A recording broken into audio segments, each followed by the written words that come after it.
Okay.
Lord, protect us both. May our study be fruitful. May we exert together. May we not quarrel with each other, and may the vision of the teaching bless our lives and the lives of those around us. Lord, let there be peace, peace, peace.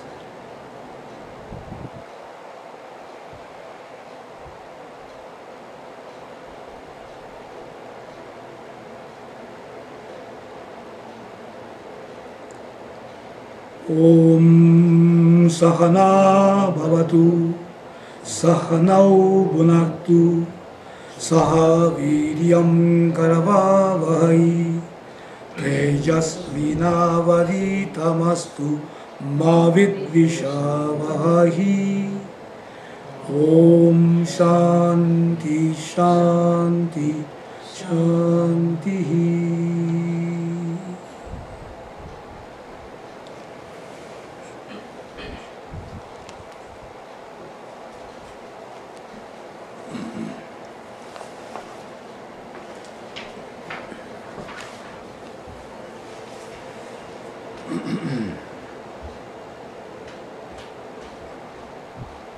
So we are continuing on with the last part of chapter 3 of the Gita, and so the prayer has been made at the end of the Gita of the chapter by Swami Dayananda ji,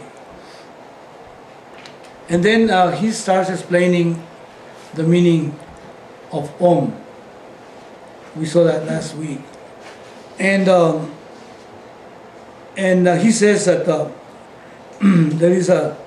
it is a sound symbol that represents all the sounds that can be made, and they start in the throat and they end in ma.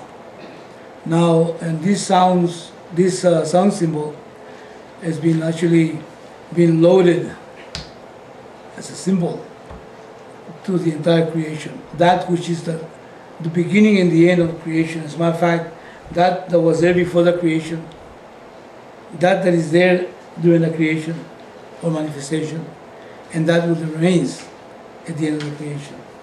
And that is Param Brahma, which is the whole. Purna means the whole. Whole means there is no parts to it. That's all there is. And if that whole is there, then we have this manifestation, and then we have the whole that seems to be there are two. There's only one. So this discriminative knowledge is to see that this manifestation that we see is real. Is actually not real, but is also not unreal. It is what? Apparent. And that if that Param Brahma, which is symbolized by the sound symbol Om, is whole itself, wholeness itself, Then what about you and me? Here we are as individuals in this jagat, in this world. So what about you and me? Well, this is what happens, he's the whole, and what am I? Actually, everything you see, everything that exists is Brahman. And that Brahman, you are. The limitations of the individual that what we seem to think, to believe, to be convinced that we end at the skin and we're minute in terms of the whole universe. From the standpoint of the self, that which is Satyam, Jnanam, Anantam. Listen to the words. Satyam, Jnanam, Anantam, because he talks about that. Which means that which is real, Satyam. Okay, that's which pure existence. Jnanam, that's pure consciousness. Anantam means that it has no beginning, no end, it's complete and absolute. That is the nature of the self. That is the self. That is you. And it is something to be known, not something to be experienced, please. It's something to be known, it's not something to be experienced. Anything you experience is always away from you. Everything that is experienced is always other than yourself. And that is part of the jagat, of this mithya, this apparent reality. And it is the mind that experiences that. But who you are, you don't need to experience, you already are. The thing is, you have to come to recognize what you are. That you are, you know, but what you are, we don't know. So this particular teaching, which comes from the Upanishads, are talking about that which is near. I don't know, that which is near. And the nearest thing is that which is not two, in other words, not separate from Brahman. And that is you. That is the whole theme of Vedanta. And in the Bhagavad Gita, Lord Krishna is teaching Arjuna, same thing. And there is a buddhi that needs to be straightened out, isn't it? There has to be this thought modification that has to take place in the mind. It's a change in cognition. And it has to be based on knowledge. It has to be thoroughly assimilated. In other words, you have to recognize that you cannot experience yourself. You're already experiencing yourself. That is why you require, that's what we said last time, how do you prove it that you are that? Because there's something in you that rejects, as foreign to you, any sense of limitation. You can't sit still when you feel limited. This intranquility that happens in the mind, when the mind feels caged in by anything. Is that right? Any loss or anything you want to get, makes you realize the limitation. And then that becomes something that is not acceptable. And then this goes into a non-accepting oneself. There's a sense of rejection of oneself. Because the self that we experience is a self that is inadequate and lacking. It's not complete. So there's something in us that seeks completeness. And the reason it does seek completeness, that means Purna, is because the nature of the self is completeness. We're rejecting completeness. We reject ignorance. We reject, incomplete and passing away. Nobody wants to go. Nobody wants to cease to exist. Because the nature of ourselves is Satyam. So this Lakshana is called Satyam Jnanam Ananta. Is Brahman. That is Brahman. That is definition. And nothing fulfills the definition. There is nothing in the universe that you can perceive, touch, smell, or even conceptualize fits the definition as being absolute in terms of existence, as being absolute in terms of what? Consciousness, jnanam, knowledge, or absolute in terms of fullness, absolute. Nothing fulfills that because everything lacks that. However, the content of everything, that because of which everything is, you, fulfills it perfectly. And in you, that drive for fullness is always there. That's how you test it, to see the truth of this. Now the problem is, this mind needs to somehow let go of the not self. This mind needs to appreciate who you are. The nature of yourself is that Satyam Jnanam Anantam. Recognize that you are Brahman. And the fulfillment of life takes place. And you don't have to create that. You don't have to do anything in particular. Even not because you're not going to produce it. You don't have to experience, try to experience it, close your eyes. I want to experience myself. I want to experience, oh, these thoughts keep coming, come on, get out of the way. I want to stop my thoughts. I want to stop my thoughts, because, oh my God, I had this problem, I keep thinking. It's a problem, because we think that we need to get rid of the thoughts. And therefore, meditation becomes what? A joke. Or a source of what? Non-acceptance. Oh, I have to then let go. Okay, so let go what? Again, the let go thing. But then thoughts come. Well, get rid of the thoughts. This is a privilege to think. You cannot stop thinking.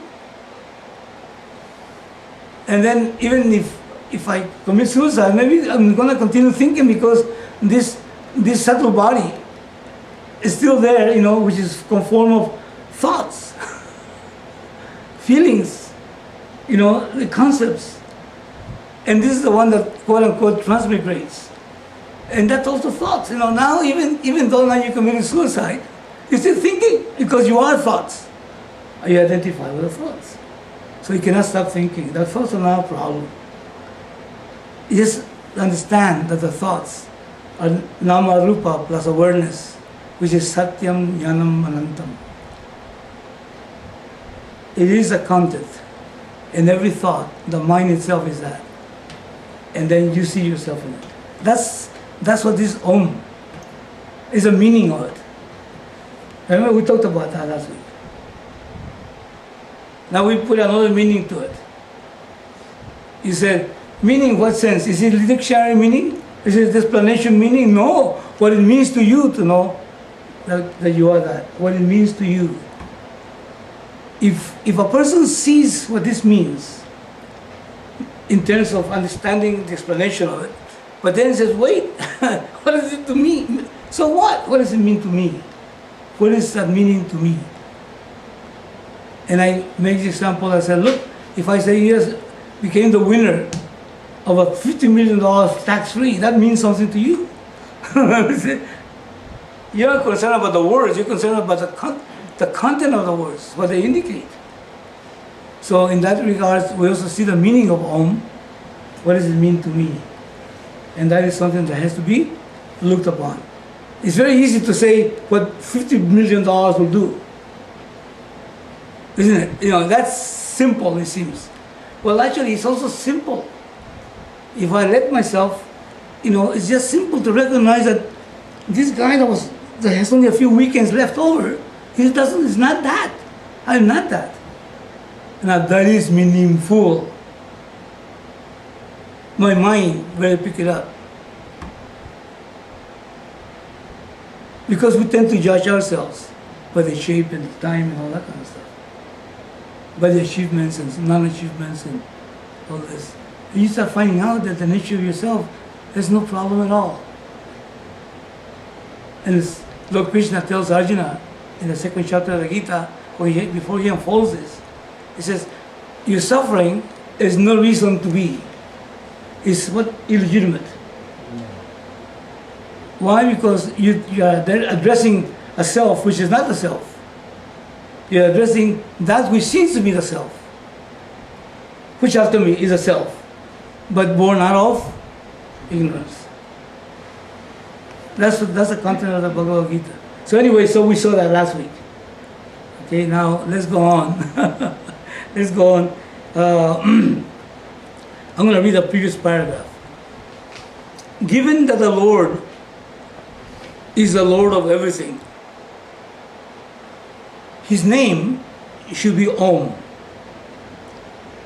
And to account for quote unquote everything, the U is inserted in between. In this way, Om becomes the name of Bhagavan, the Lord.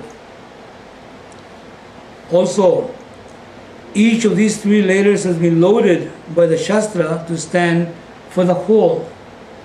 This practice is called Arupa in Sanskrit. Just as a country's flag represents its constitution, here the A represents the entire gross world, Stula Prapancha. The U or U represents the entire subtle world of Sukshma Prapancha, meaning the mind or inner world. And the Ma represents the unmanifest condition, like in sleep, when everything resolves, and on waking, again, everything comes out. This is what we saw last time. Is this clear? That's the question. Yeah. Okay, let's go on. Malaji, you want to read the next part? Sure.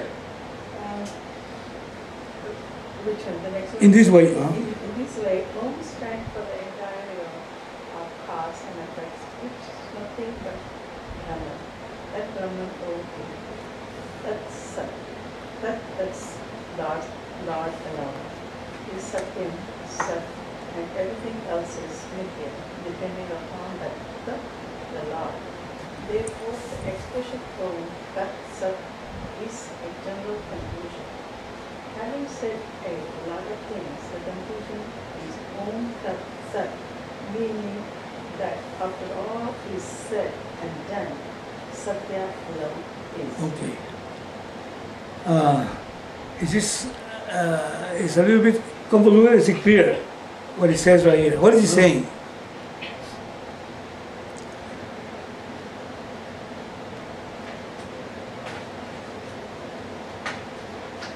What is the realm of cause and effect?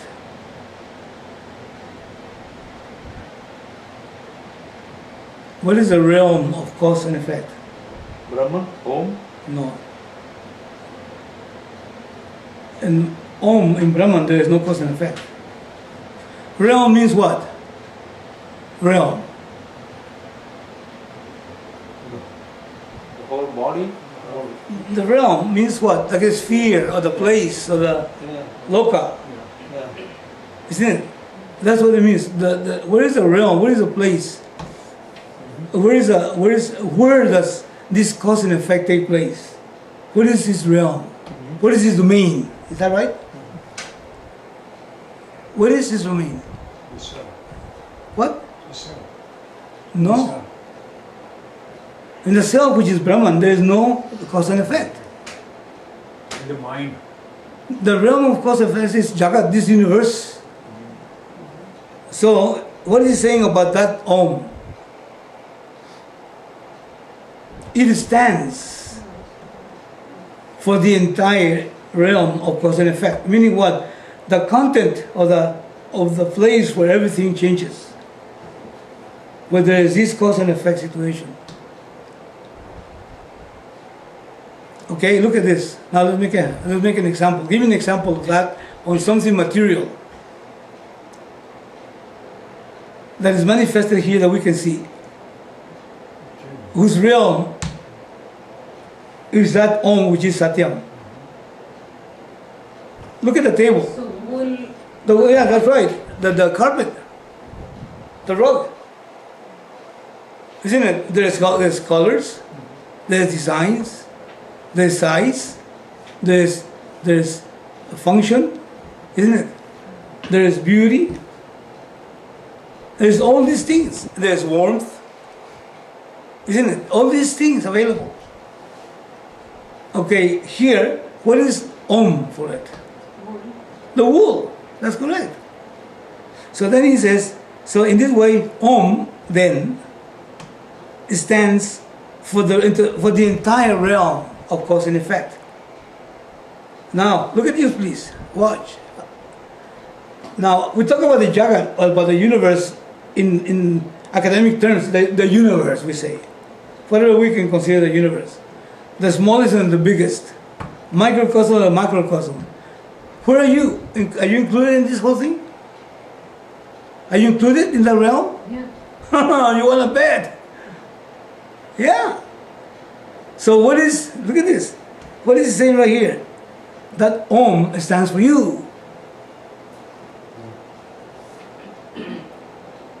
In other words, look please, if wool, in this case, in the condition, in the hemp example of the carpet, is the Lord of the carpet and all its strands. Is that right? Is there any strand that is not wool? Is there any design that doesn't belong in wool? Everything is wool, isn't it? Ultimately. But then there's strands and there's designs and sizes and all that. Name and everything.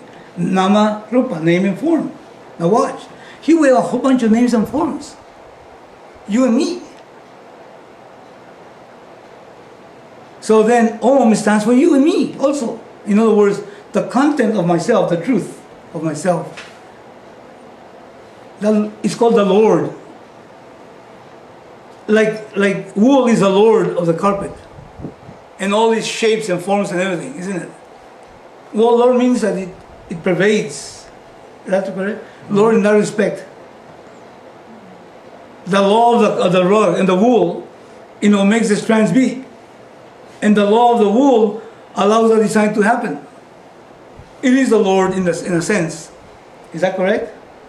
For example, if you put water in it, okay, the Lord allows it, of the rug, allows it to get wet, but eventually it will just dry out and the water will disappear. It doesn't allow the water to stay, is that right?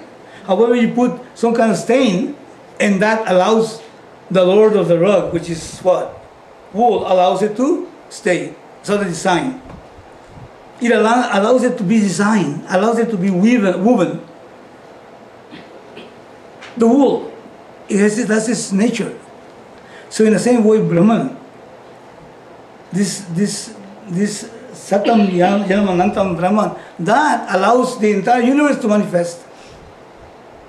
Your thinking, your feeling, your actions, your physiology, the systems, the hair, the nails,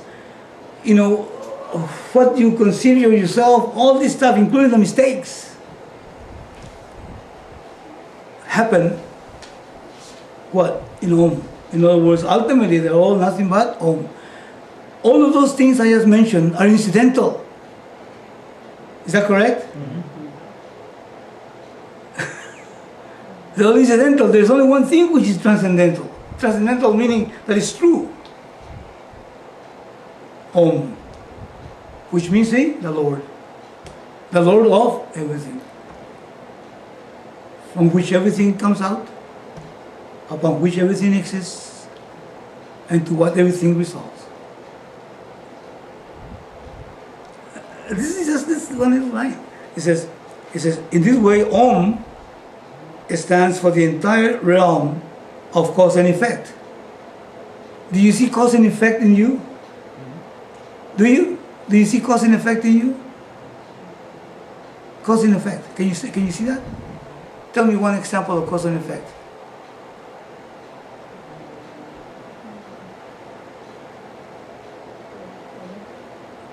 Give one example of cause and effect. Come on. Somebody driving in front of you. Excuse me? Somebody cuts you in front, and you get upset. Let's look at the organism you. Oh.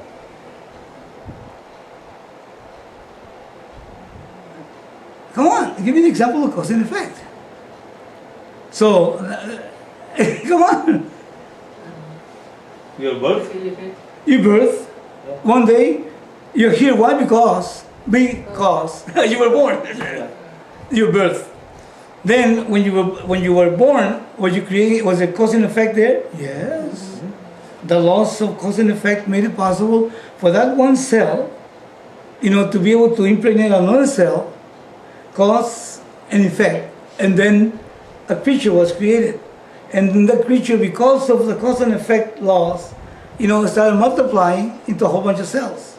and the cells brought more cells, and each cell took a particular direction. One became an eye cell, the other one became a toe cell, then became a head cell, then became a lip cell. All these things cause an effect, isn't it? It's a loss. Then you grew up, and now, my God, look at this. I got a whole bunch of fat. Cause and effect. Why? You fall in diet. I know that better. I said, where are you going? Going to the bathroom. Okay, going to the bathroom. Cause and effect. Why are you going to the bathroom? It was a stupid question. I ate. I gotta go unload. Isn't it? Look at this, please. It's not philosophical. This is real. It's not mystical, please.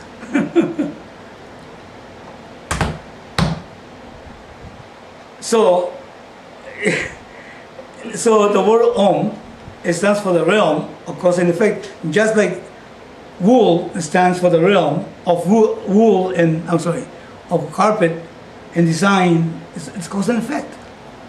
The manifestation is Om, actually. It's called the Lord. And then he says, it, what? Om, contains the subject matter of Brahman. Look at this. It contains the subject matter of Brahman. Now, wow. This Om contains the subject matter of Brahman. Okay. Here we have the Lord. Okay. Now, what is the Lord? We said, what was the Lord of this carpet? Wool. Okay. Now, this is a stretcher. Can we say that the subject matter of energy is contained by wool? No? So isn't wool actually manifestation of energy in a particular form? So if we say the energy will be the ultimate reality of the carpet, if we said that, then that is the subject matter of wool, isn't it? The Lord, which is in this case wool. So we have this Jagat, this universe, the forms and names including you and me. And this Om represents the Lord, that because of which all the laws, cause and effect take place. It's a subject matter. It says it stands for the entire realm of cause and effect. This is called the Lord Ishvara. It's Ishvara. Ishvara means the creator. Is that correct? Now, and it contains, it says, which is nothing but Brahman. I'm sorry. It contains the subject matter of Brahman. Meaning is what? It's nothing but the whole, which is formless. It's formless, please. You cannot objectify it. It's the ultimate reality. It's called Satyam. There is no form. But it's because of that the forms come.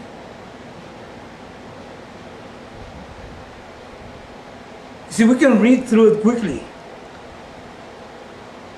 And we're going to pick it up and then see what it means to me. What does it mean to me? You see that? What is the meaning? Look at this. Now look at meaning. Look at the carpet. I just stretch it out a little bit, okay? See if it comes out. So now we have the carpet, we have the design, we got our use and everything else. And then we have a cold spell, okay? Cold spell, temperature goes down to 20 degrees below zero. Heater doesn't work. You run out of gas. They cut it off. Okay? Now, why die, okay, if you have here this energy, I'm just stretching it out, this energy is no longer carpet, is no longer wool, is what? Is fire. And that can save your life, isn't it? You use it as carpet, you recognize it as wool, no problem. But I'll tell you what, it is nothing but energy. If energy here was the end of matter, okay, we're not talking that.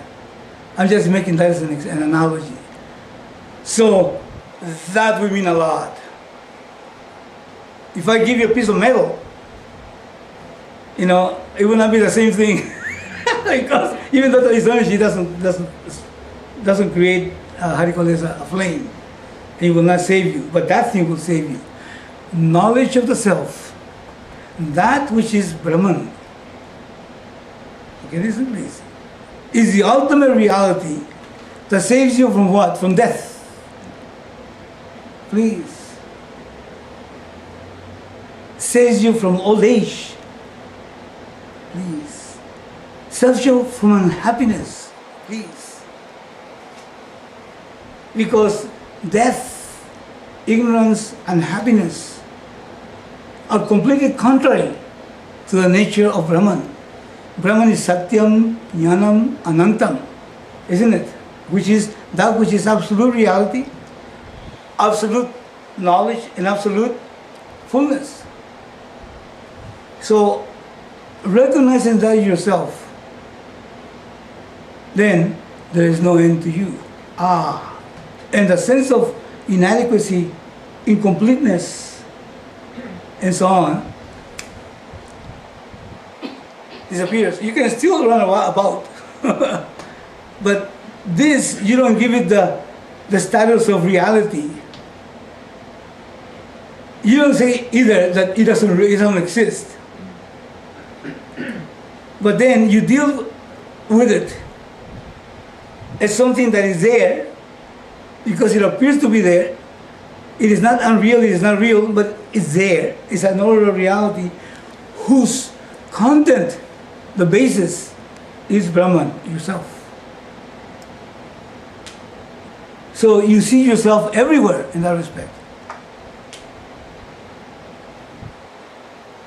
And you still have to obey the laws of cause and effect. In other words, it had a beginning and it will have an end. And no problem. Why? Because you don't have a beginning or an end. You are that which has no beginning. I am the Alpha and the Omega.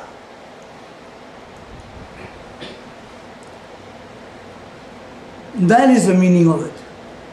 Just like the knowing that this is nothing but pure energy, is fire contained in a rug, and you can save your life on 20 degrees below zero. Even though you use it as a rug and all that, you don't burn it, but still, you know that it's there in case of when you exactly when needed.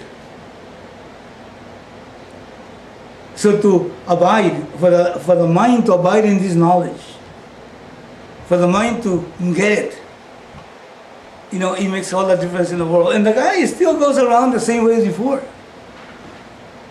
But there's no sweat. Excuse me. I'm not talking about regular sweat because of heat. I'm talking about nervous sweat, fear sweat, shame sweat. Isn't it bring shame? Shame brings sweat. It's not hot. How come you're dripping? I'm stressed. Why? They're going to think this about me. Look at me, I wasn't able to shave. All this stuff. I don't know my subject matter, I'm going to fail. Or I was such a great guy and nobody appreciates it. And I'm trying to figure a way for them to tell them how great I am. But I cannot be open about it. They better find it out. But if they don't find it out, then I start sweating. All this stuff. There's no sweat. Because the identity is placed where it belongs.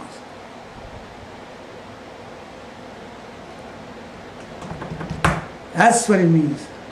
That's the meaning of it.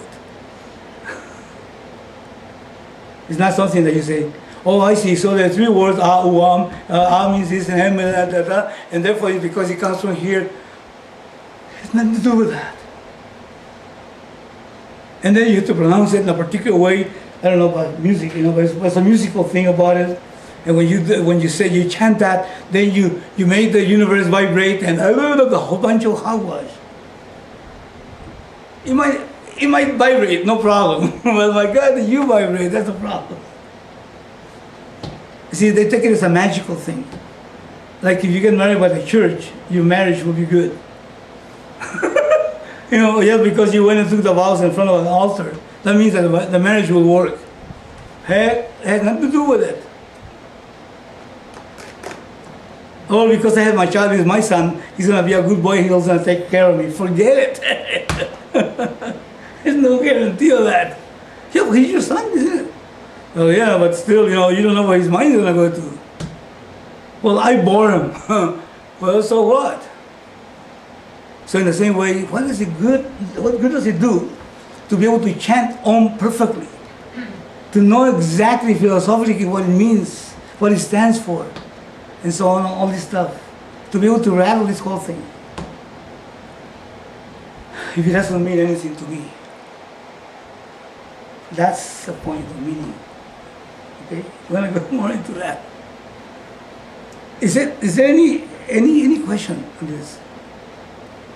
Okay, don't make up a question, please. Okay, just if there's no question, no question. But there is a question. If there's something that is not clear, please, this is the time to bring it up. Okay, let's go to the next one then. Okay. Let me see here. This is the Brahman. Oh, okay, let me just go. That Brahman, Om, is Tat, Sat. Now, what does the word Tat mean? Teacher says here, Tat is the Lord. Yes. And that Tat is Satyam. Satyam means is real, meaning what? There is no, what qualifies for real because it cannot or augment. That which is real is not subject to negation. And there is one thing that is not subject to negation, and that is Satyam, and that is you. Remember we did that? You know, say I'm not, I am not, I am not. I'm negating myself, I'm not. You can ask me, who's this I that's not? You always say I, I you cannot negate. So this is the truth for you. It's called Satyam. Then he says, so Tat is the Lord alone is Satyam. Sat and everything else is Mithya depending upon Tat, the Lord. Sat and everything else depending upon Tat, the Lord. But that the Lord. This is what we saw that last time, didn't we? Mm-hmm. Yeah. Read it again the way it's supposed to read. That Brahman, Om is Tat Sat. Tat, the Lord alone is Satyam. Sat and everything else is Mithya, depending upon Tat, the Lord. Therefore, the expression Om Tat Sat is a general conclusion.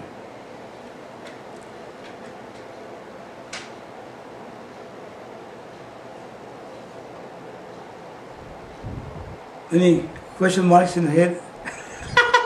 What is the general conclusion?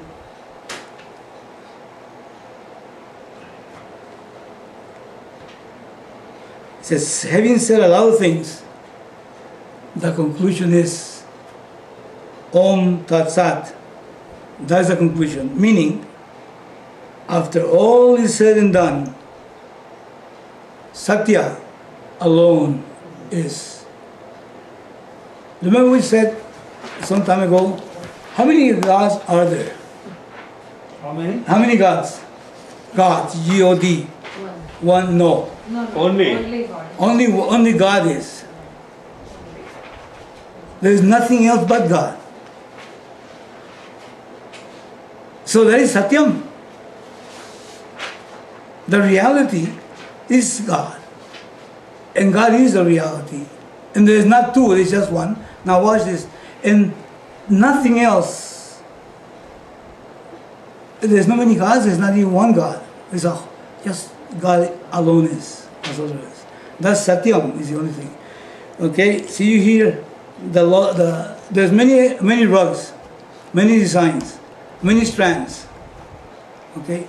Maybe the red strands, rule the other strands and everybody looks up at the red strands. Okay? And they say, we are Lord.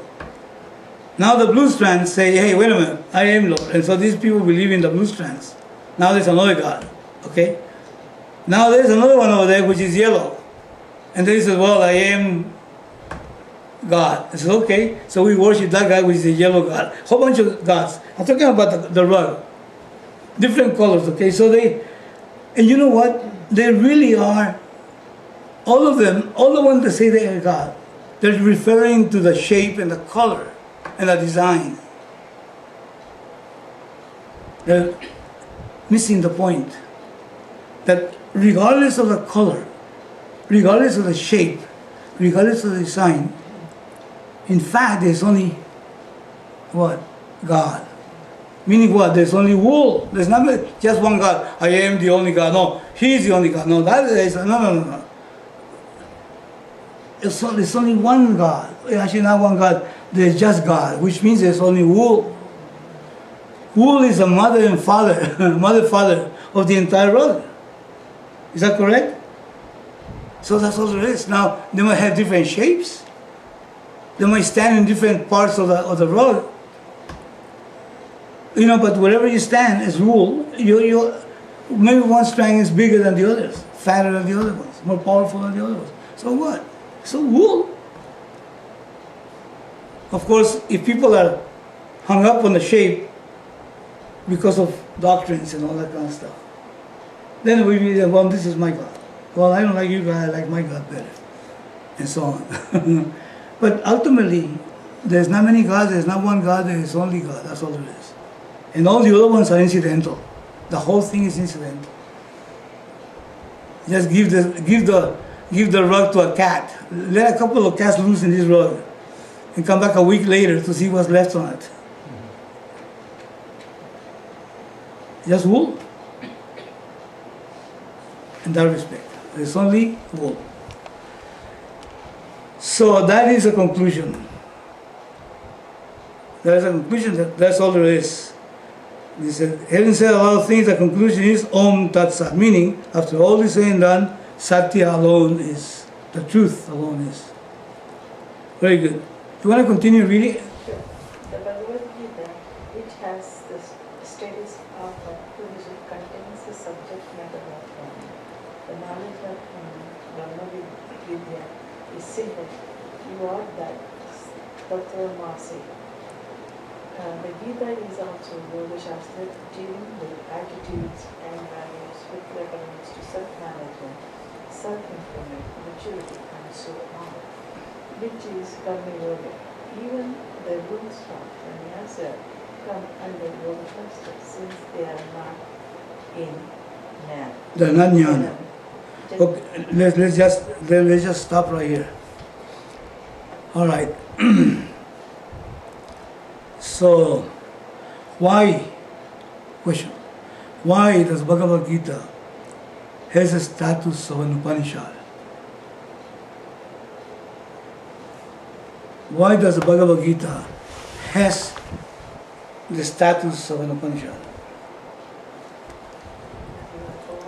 First of all, what is the Upanishad? What are Upanishads?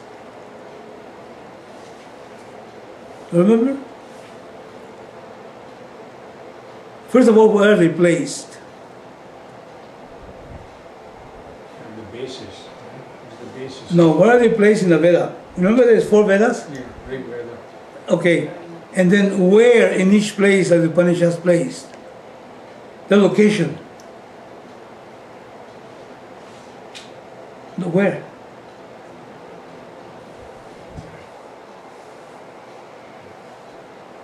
They're like appendices to each Veda. They're at the end of each Veda. Veda 1, Veda 2, Veda 3, Veda 4. Yeah.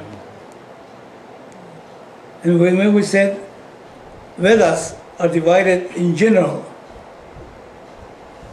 in the portion that is karma, that which you can attain by doing something. This is what they reveal. Is that correct? Mm-hmm. And then there's another portion, which is the last portion, in which there's the Jnanakanda. Jnanakanda means what? The place where you get what you already have. You attain what is already attained, in which no action is required. That's what, and this Jnanakanda, what is it composed of? What is it composed of? What makes up the Jnanakanda?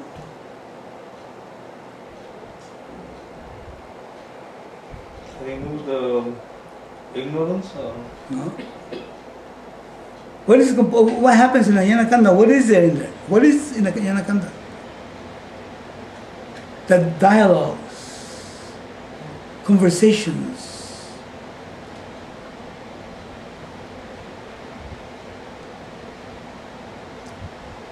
What kind of conversations? Who converses? Who dialogues? Krishna telling Arjuna. Guru No. Shishya. Guru Shishya. There is a person that wants to know the ultimate reality, and the person who knows the ultimate reality.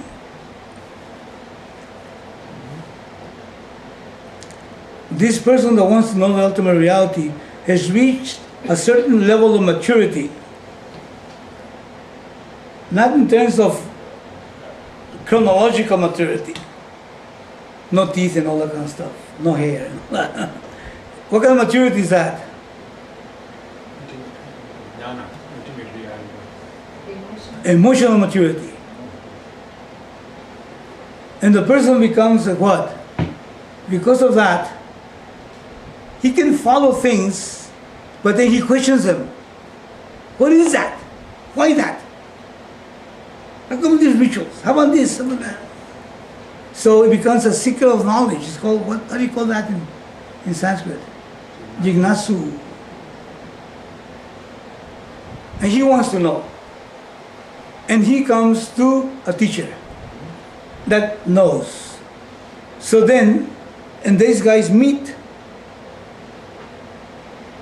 And then these Upanishads, if you look at these Upanishads, have someone that has a question and someone that is going to unfold something that this guy has never seen before. It's called Upanishads. So the content of the Jnana Kanda are dialogues. The Jnana Kanda is at the end of what? At the Veda. And it's called Anta Veda. Veda Anta. Right? So these dialogues are not the same as what happens in the first part of the Veda, which is Karma Kanda.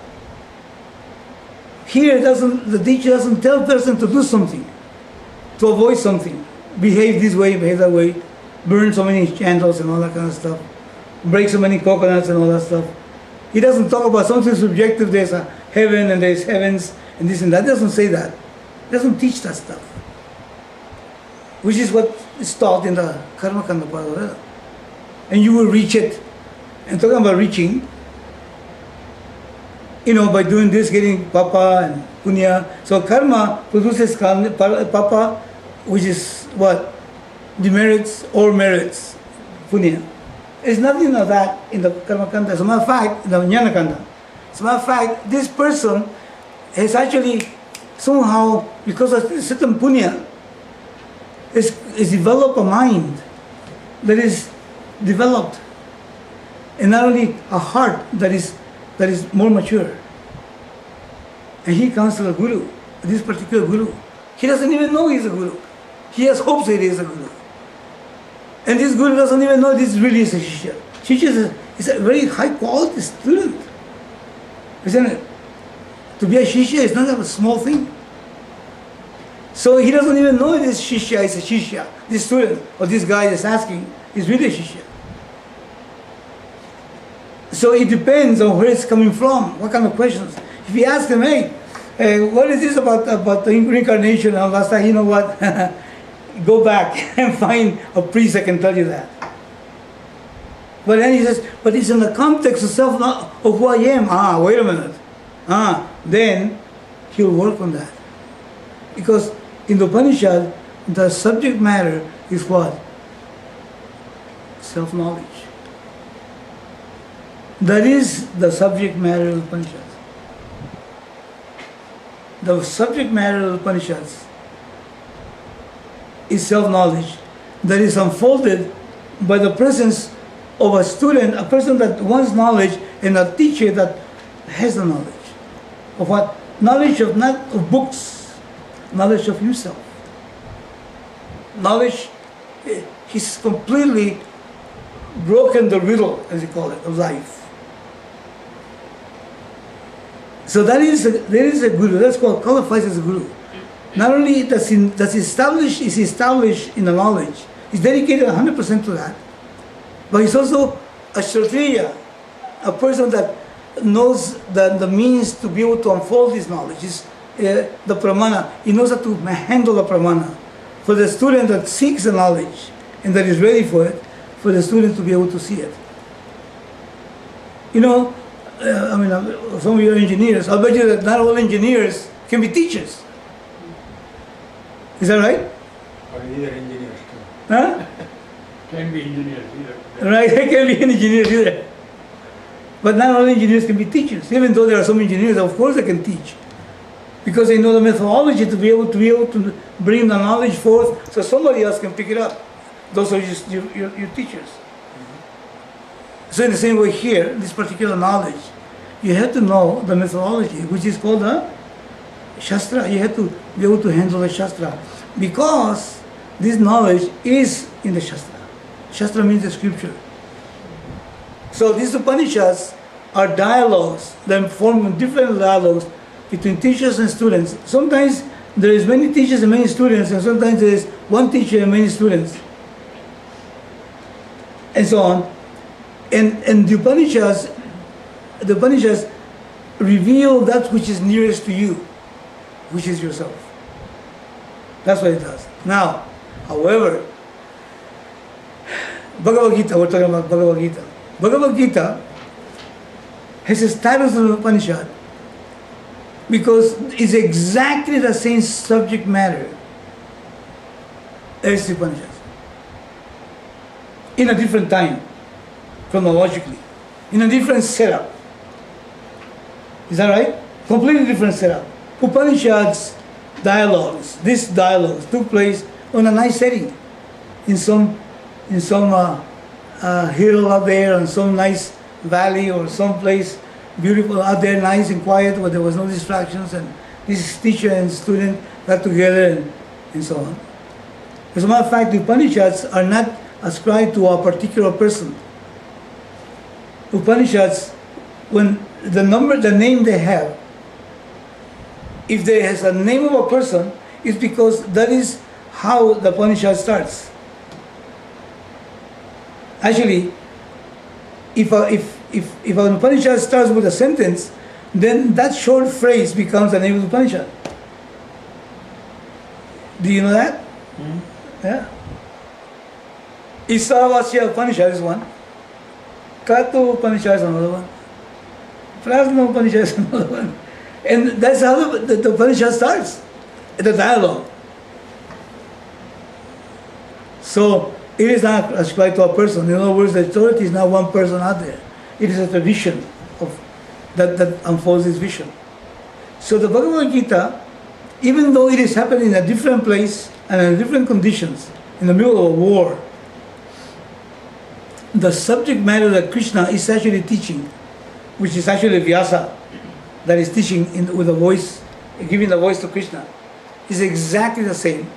Because the author of the Mahabharata, which contains the Bhagavad Gita in the center, that dialogue between Arjuna and Krishna, okay, that dialogue is put in the lips of Arjuna and Krishna by the author of this particular epic, which is called Vedavyasa, which is a compiler of the Upanishads and the Vedas. So he has his knowledge, but times are different. And the point of view, even though you can look at this camera directly from here, and I got a point of view and I can describe it and tell you what this camera is, and you have a different point of view. You're talking about the same camera, you have a different point of view. You have a different point of view, is that right? Somebody gets underneath, he has a different point of view. But we're talking about the same subject, isn't it? Camera. So the knowledge of the self is the same. But then in a different context, different time, and from a different outlook or angle. Each Upanishad is different. As a matter of fact, the 4 Vedas have 4 distinct themes.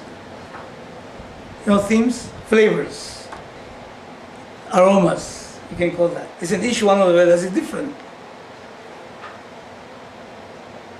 Like in Mexico, you go to Mexico, you go to India also, you go to Mexico, you go to the north, Mexico, Sonora, there's chimichangas and all that. And flour tortillas. You go to Jalisco and you get corn tortillas with chile and frijoles and so on. You go down to Oaxaca, but then they all nourish. They all have nutrition. They all feed you. They all quench your hunger. You see the idea? So each country, each state, has its own flavor, its own smell, its own, but they all nourish us in the same way. The four Vedas have flavors or orientation or outlooks, which are very particular.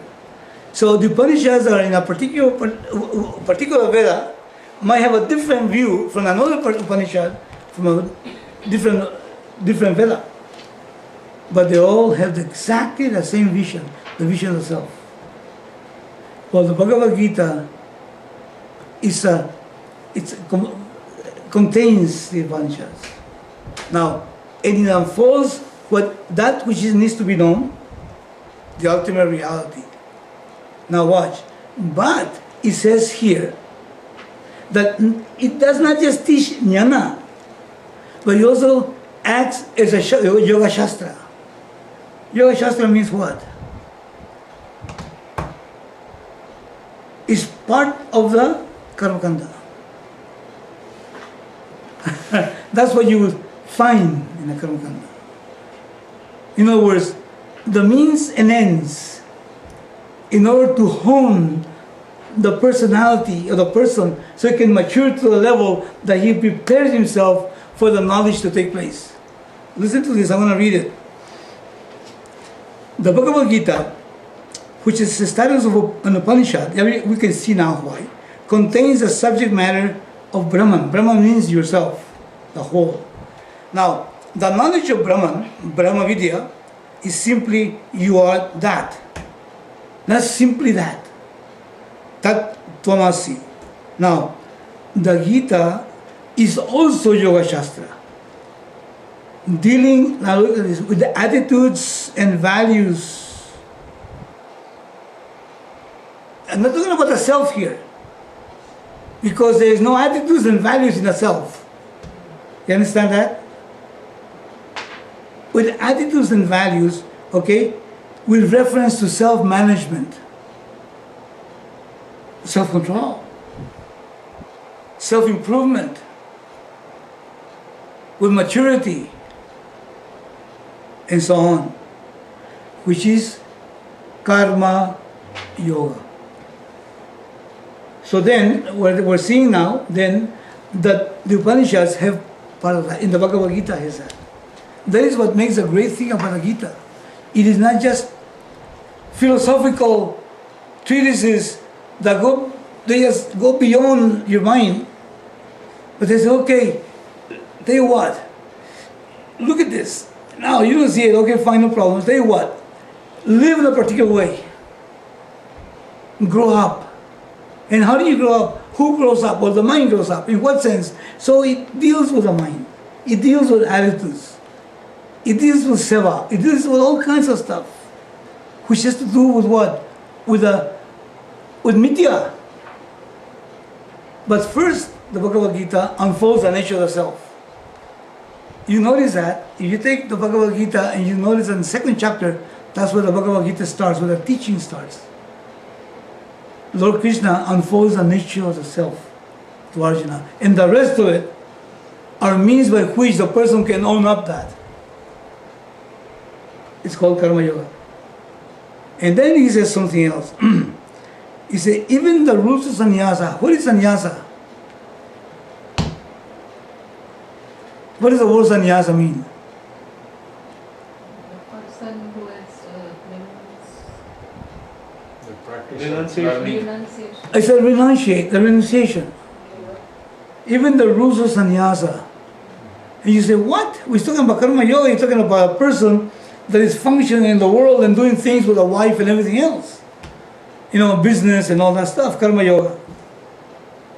In other words, the person which is involved in the world and is seeking self-knowledge. And then he's going to get involved with sannyasa. He says, he teaches, even the rules of sannyasa come under Yoga Shastra. Meaning what? The person better grow up. The fact that I went to college, please, listen to this. The fact that I go to college and I made the grade, as you were, now I belong to a whole different sphere of people. I'm a college student. You better watch out and live according to that particular rules, isn't it? So now when you go to the high school kids, oh my God, he's a college guy, excuse me. Hey, listen, the guy is behaving like a baby. He needs to live up to the conditioning of to the place where he's at. So there is rules here for sannyasi. A sannyasi doesn't necessarily mean that the person has self-knowledge. Even though many people would like to be able to think that, because they took the road, in other words, they went to college, that because they're college graduates, they gotta graduate to that, isn't it? They gotta live up to it. So in other words, even for sannyasis, there's karma yoga, there's rules of karma. So there's a yoga shastra, and that the person has to know how to manage, how to mature, how to self-improve his attitudes and all that stuff. If he's to pursue self-knowledge. And now, what does a sannyasi get when the fellow gets the qualities that are necessary and the knowledge is unfolded? What does he get? Self-knowledge, isn't it? And then, what is a karma yogi get? Same thing. It's exactly a self-knowledge. Two different but through two different approaches, isn't it? And then they're both called, even though they're called sarva karma sannyasis. They say, wait a minute, but this guy is still opening the shop every day. paying the bills. Had nothing to do with that. This sannyasa, it means aham akarta asmi. I am not a doer. The guy knows that. He's established himself. It's a Brahmanishta. Is that right? And he might be a Kshatriya also. Maybe. Maybe. I see the idea? So both get the same, so both require some Yoga Shastra. And Yoga Shastra you say, but then we're going back. No, we're not going back. There has to be some preparation. Isn't it? If a kid goes to college and then he starts taking some of the basic courses that he was taking, in high school, I say, wait a minute, I'm a college guy now. What do you teach me that? Wait a minute. You gotta do some remedial courses because you're not ready for the next level of, how do you call that, some mathematical stuff. So they had to do some Yoga Shastra for a while. Actually, even in college, they don't forget the past. That's right. That's they teach you the same thing you learned first, and they start the next On a different dimension, that's right. But you gotta be ready for it. Anyway, I'm just making these examples, okay, because it needs to be understood. This. And the questions I'm asking, listen please, need to be understood and known by you. Needs to be, how do you call this, clear to you.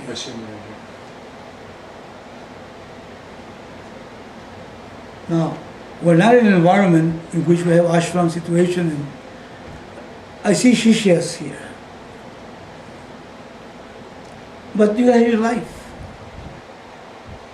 And you do what you can with your life. And there's orientations, habits, and everything else. And this has to grow in the person to become a jignasu, a person, a seeker of knowledge. And there is no demand. There's no demand. The only demand has to come from you. Now, you might become aware and say, wait a minute, I don't know that all this time. It doesn't label you. at all. So be careful not to label yourselves. Just see it objectively. I said, wait a minute. Now I can see that, when I thought I was a salesman, I went to take a sales course and all that. You know what I learned out of the sales course? That I was not a salesman. That's what I learned. I was not a salesman, but I knew what a salesman was supposed to be. You see, understand the point? So that's a heck of a gain.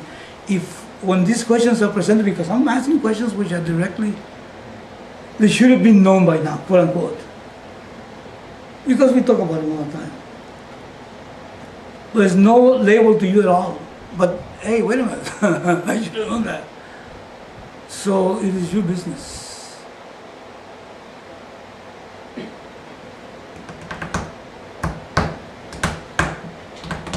It is your business. Even living in an ashram situation. An ashram situation, of course, then I give you homework, and then you bring it back, and then you say, okay, now go, and then we discuss it, and then you get it. But here we don't have that. We do what we can.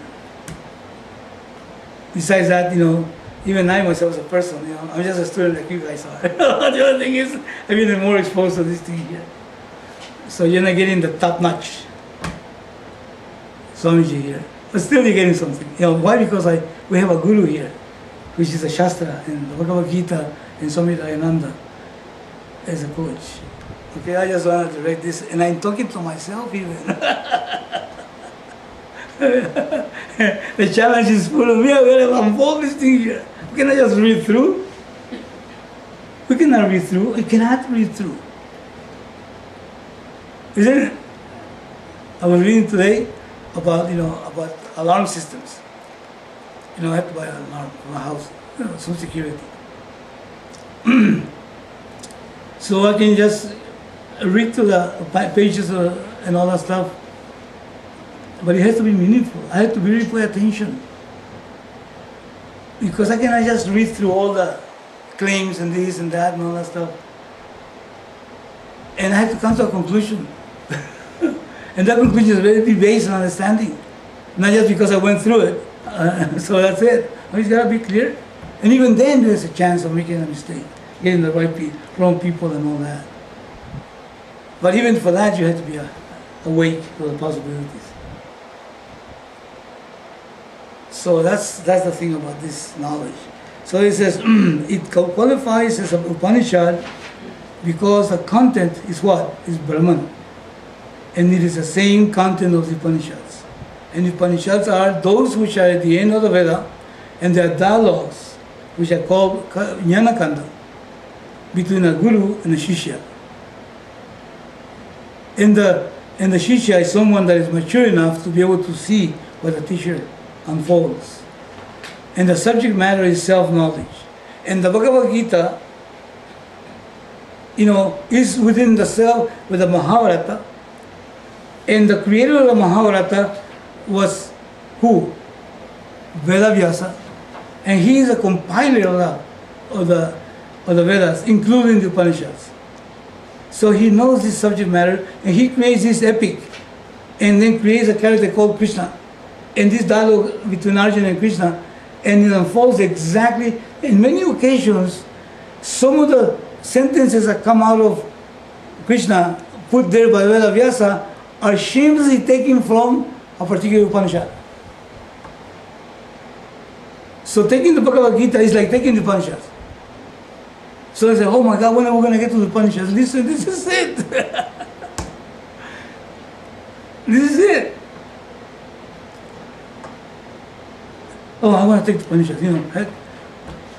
Okay, let's wait a few more years maybe. One day we stop it and say, you know what, let's just stop it, okay? Third chapter is over. Now let's take an Upanishad. What are you talking about? What is an Upanishad?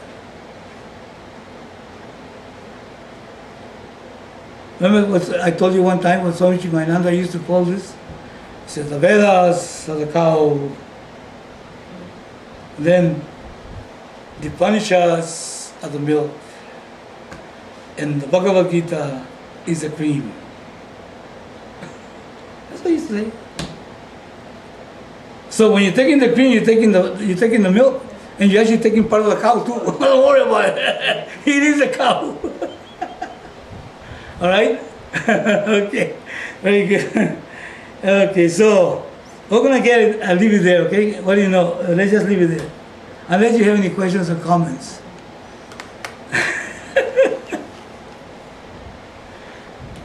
I want the milk. That's the milk, fella.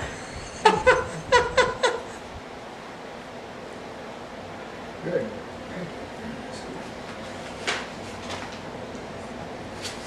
You know, this idea of being more advanced, you know, because I took all this to Upanishad. Not to do it. Of course, it's wonderful to be able to do that, but we don't have the time to do that stuff. You know, when we have these retreats, you know, in the morning class is usually in Upanishad. We take the Upanishad 10 days, for example, and then in the evening class, you know, and then in the evening class we take Bhagavad Gita.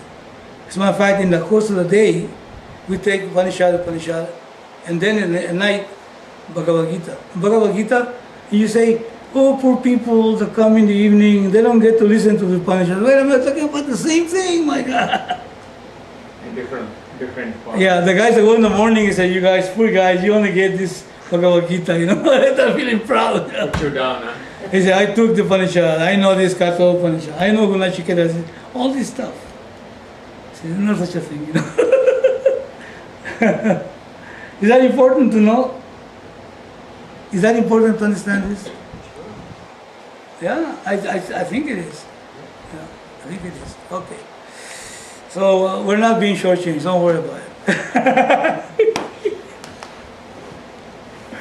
Okay.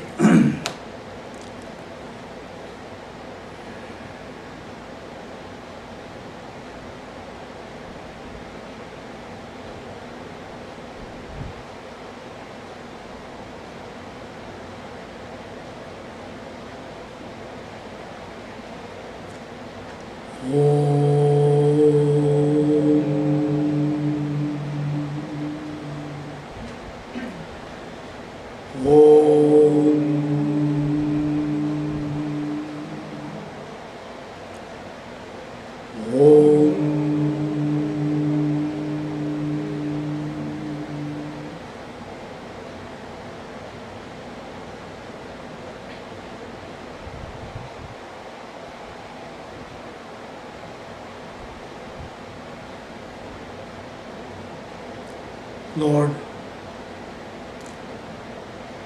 lead us from what appears to be true to what is true.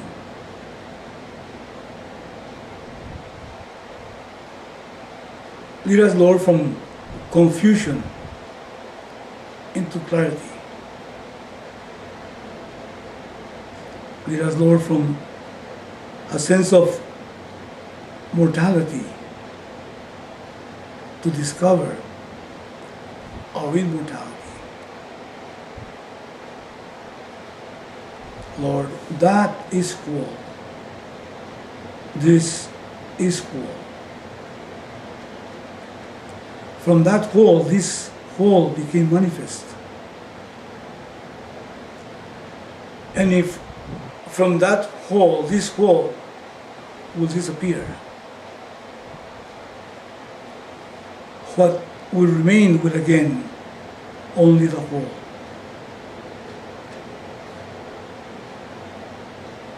Lord, let there be peace, peace, peace.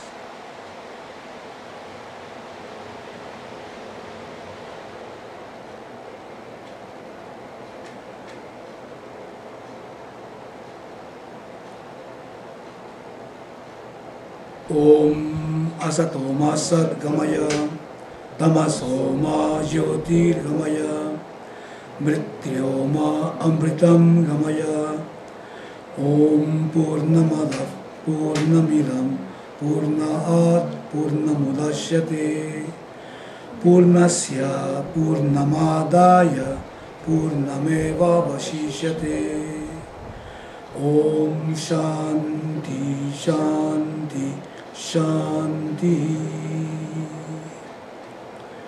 Om Sarve Bhavantu Sukhinah, Sarve Santu Niramaya, Sarve Bhadrani Pashyantu, Ma Kachit Dukha Bhakpavet, Loka Samasta Sukhino Bhavantu.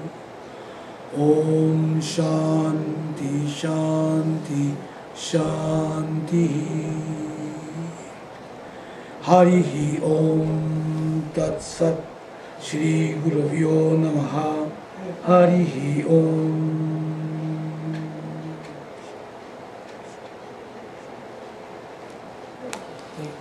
All right.